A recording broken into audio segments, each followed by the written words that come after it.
Ok, salut tout le monde. Alors, en fait, aujourd'hui, en plus, j'essaie un nouvel instrument parce que je me suis acheté un microphone externe pour que le son soit encore meilleur dans ma vidéo. Et aujourd'hui, j'ai envie de vous partager vraiment une vidéo qui est comme important pour moi parce que ça a été vraiment quelque chose qui a été long pour moi à découvrir.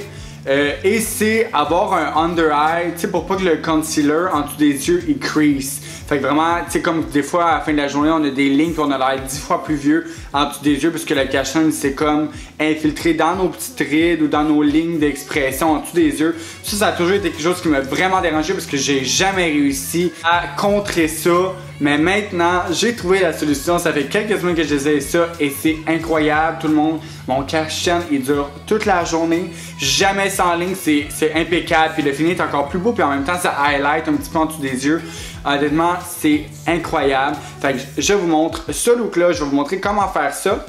Et aussi les bases importantes et les outils importants pour avoir un résultat flawless toute la journée en dessous des yeux.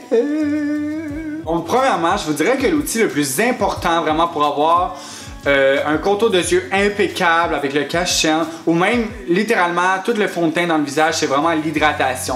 L'hydratation du contour de yeux va vraiment venir aider à lisser votre grain de peau, à redonner un petit peu plus d'eau à votre peau pour que ça ait l'air moins sèche autour des yeux parce que souvent on a le problème que ça ait l'air un peu plus sèche autour des yeux, le cache-œil, tout dépendamment de la formule du cache-œil. Vraiment l'hydratation, même du visage au niveau du fond de teint, tout le monde, c'est tellement important, les gens oublient beaucoup ça, mais c'est une partie des plus importantes pour avoir un teint parfait. Moi, j'utilise en fait le Lise Wattier ici. J'utilise ce hydratant-là contour de yeux parce que je l'adore. La formule, elle est très légère. C'est un gel, premièrement, donc c'est très léger. Il hydrate très bien au contour de yeux. Ça lisse très bien aussi ma peau. Mon grain de peau est parfait. Puis en plus, il y a un petit peu d'anti-âge dedans. Donc, ça va venir vraiment aider pour moi parce que, comme vous le savez, je suis pas mal dans l'anti-âge en ce moment. OK? Mais je trouve vraiment là, que ce hydratant contour des yeux-là donne vraiment un effet impeccable à mon contour des yeux. Pour pas que ça fasse du crease en dessous des yeux, c'est d'avoir un bon cache-œil. Fait que c'est sûr, vous pouvez prendre n'importe quel cache-œil parce qu'avec la technique que je vais vous présenter, ça marche vraiment pour tous les cache-œils. Mais c'est encore mieux sur un cache-œil, je vous dirais, qui est fait en condition de ne pas creaser, qui va pas créer de lignes autour des yeux, qui a un long tenue.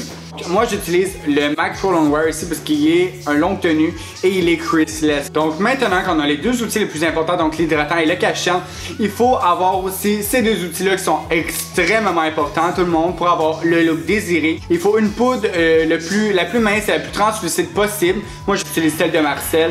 Très parfaite, il n'y a aucune couvrance dedans, c'est ça qu'il faut parce qu'on va mettre quand même beaucoup de poudre. Et il vous faut aussi une petite éponge. Moi j'utilise un mini Beauty Blender, mais vous pouvez prendre une petite éponge carrée qu'on peut trouver en pharmacie très facilement, vraiment peu cher. Donc ce sont les deux derniers outils qu'on va avoir besoin pour le look. Donc d'aussitôt on passe au tutoriel. Donc je commence à bien hydrater mon contour de yeux et puis je prends mon contour de yeux ici de Lise Wattier et j'en mets vraiment partout de façon à ce que mon contour de yeux soit le plus lisse et apte à prendre un cache-œil qui est quand même très couvrant et qui est très longue tenue. Donc des fois ça peut un petit peu assécher le contour de yeux. Ici je vais prendre mon MAC Pro Longwear vraiment pour mettre uniformément autour de mes yeux. Je mets quand même épais parce que j'aime avoir une bonne couvrance autour des yeux. Puis je vais aussi créer un V en dessous de mes yeux pour faire un highlight. Donc je me gêne pas du tout avec le cache-œil, j'en mets pas mal. En fait aussi, je fais lever tout de suite en highlight en dessous de mes yeux pour pas venir rajouter du fond de teint dans le milieu de mon visage, pour pas que ça fasse trop kiki et pour pas qu'il y ait trop de matière. Après ça ici, je vais aller finir hors caméra mon teint. Je vais mettre le fond de teint Matte & Poreless de Fit Me que j'adore ces temps-ci et match full bien ma peau en ce moment parce que j'ai fait un petit peu de fake tan. Et puis je vais prendre ici ma peau de Marcel et mon éponge Co qui est mini. Et je vais vraiment venir pacter en dessous de mes yeux la poudre. Ça s'appelle le baking. Donc c'est une technique qui est vraiment faite pour pas que le cache-œil crease en dessous des yeux. Et ça va vraiment setter le cache-œil à 100%. Donc on va être sûr que ça va tenir. Et je vais laisser setter tout ça pendant 5 minutes. Ici après ça je vais faire hors caméra. Je vais faire mes sourcils. Parce que j'aime ça faire mes sourcils pour laisser mon fond de teint setter.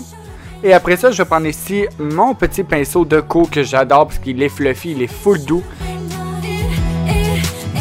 Et je vais venir vraiment blender en dessous de mes yeux. Je vais venir swiper ça vraiment pour ôter l'excès parce qu'on a mis extrêmement de la poudre en dessous des yeux. Donc vraiment, il faut ôter l'extrait. Et avec le surplus sur mon pinceau, je vais venir setter tout le reste de mon visage.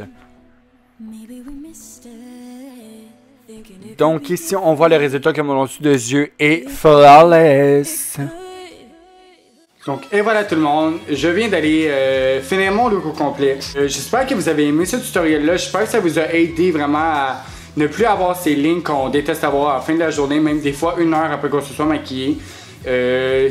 Laissez-moi dans les commentaires si le truc a marché, si ça marche toujours pas, si vous avez des problèmes un petit peu avec la technique, quoi que ce soit. Au pire, je ferai une prise 2 où je trouverai une nouvelle solution pour vous.